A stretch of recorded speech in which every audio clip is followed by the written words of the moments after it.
Can they step it up a notch? Stand out from some already amazing albums? I have one word to that. There's a bomb in my car. I see snap. Geese, the Brooklyn-based band, are back with a new album. And if I'm not mistaken, this is the first album missing a band member, Foster Hudson, I believe. So we have Emily Green and Cameron Winter himself taking over the role, I guess. You know, the whole time I listened to this album, I've had to be reminded that Cameron Winter played a gig just down the road from me. And when I mean just down the road, I mean 2-minute walk down the road, literally just down the street. And yeah, I didn't go.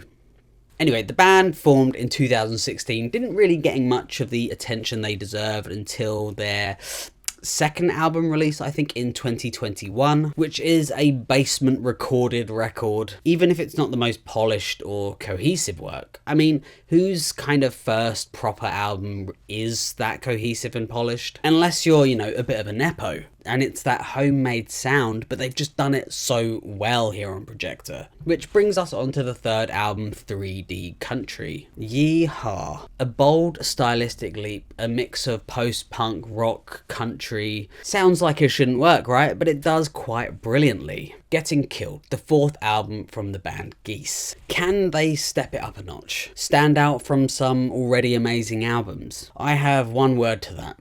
There's a bomb in my car. Already off to a good start here. The opening track, Trinidad, which brings us in quite cool, calm, collected. That isn't until this abrupt chaos hits you panned from left to right. You have this hi-hat sitting all the way through, staying calm and collected along with this really juicy bass, completely ignoring the mess that's happening right beside them. But it's this contrast of hot and cool that really work to sort of sell a narrative here. You know, representing something fractured bubbling beneath this really cool exterior. I think the album's lyrics are quite ambiguous and really up for debate at certain points, but there's still something quite dark about them in this track. From this slightly bizarre opening, we get this really upbeat and cohesive track next, Cobra. You have this lovely organ playing you in with some percussion that sounds somewhat like clockwork. Everything feels quite bright, but it's all layered with this subtle grain, giving everything a bit of a retro vibe. Probably done with like choices in production, you know,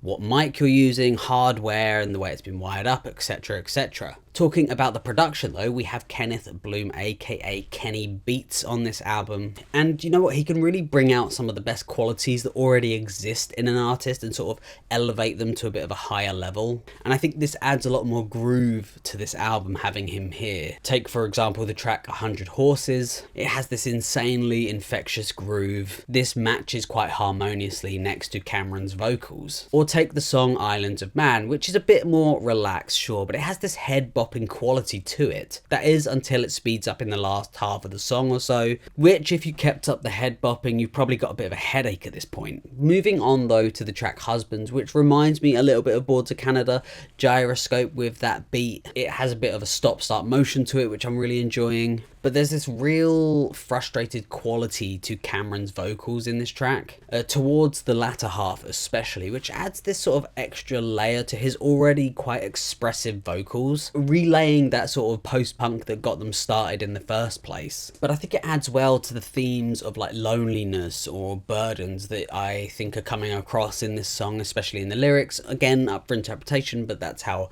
I'm sort of reading them. Instrumentally, everything sounds really nice. It's all very full, clean, timbrel, and it's something I think you're going to hear throughout the whole album. It's just really well mixed and just incredibly well thought out. Take the title track for example. It incorporates a choir, crunchy guitar with the explosive drumming of Max Bassin. This all then drops out for Cameron's emotional singing, but it doesn't lose any of that energy or space that was built up in the first place. It makes up for it. Just over halfway through the album now and we land on Half Real. And you know, this is maybe the first track we're on where I'm not overly excited about it. I think it's really good, but compared to the other tracks, it's just like, it just leaves me wanting a little bit more. You know, it feels a little bit tame and a bit more ordinary, but it's still a pretty decent listen. And the way it cuts out at the end made me think there was something wrong with my internet for a second. That is until the next song suddenly picks up. Subtle but sharp guitar, quite romantic, in the land of cocaine, which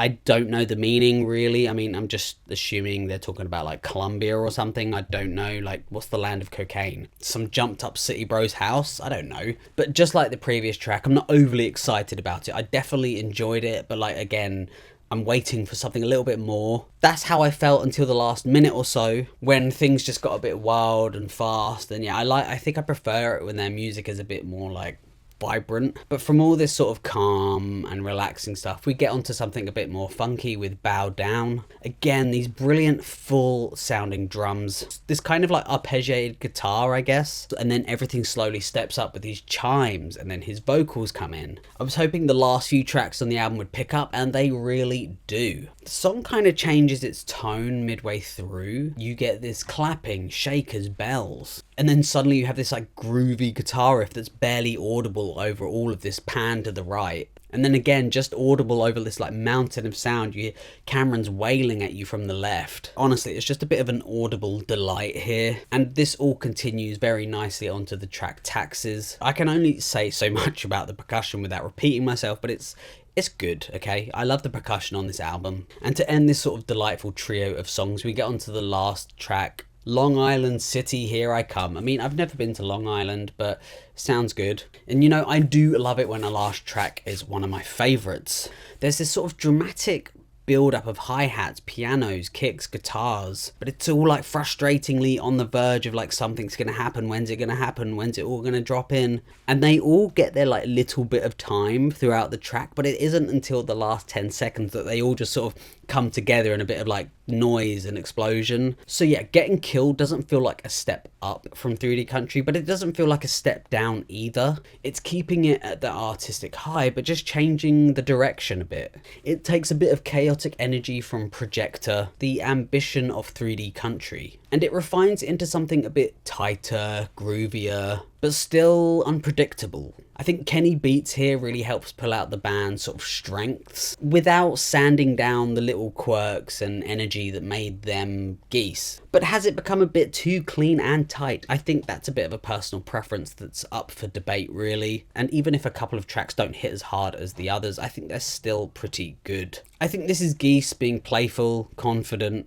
weird, and genuinely kind of exciting. So with all of that, I think I would give this album a 9 out of 10. And I think with future listens, it might go up. So, you know, we'll see. Thank you so much for watching. Let me know what you thought of the album down below. You know, what did you think? Did you like it? Let me know. Feel free to like, subscribe, comment, all of that nonsense. And yeah, hopefully catch you on the next one.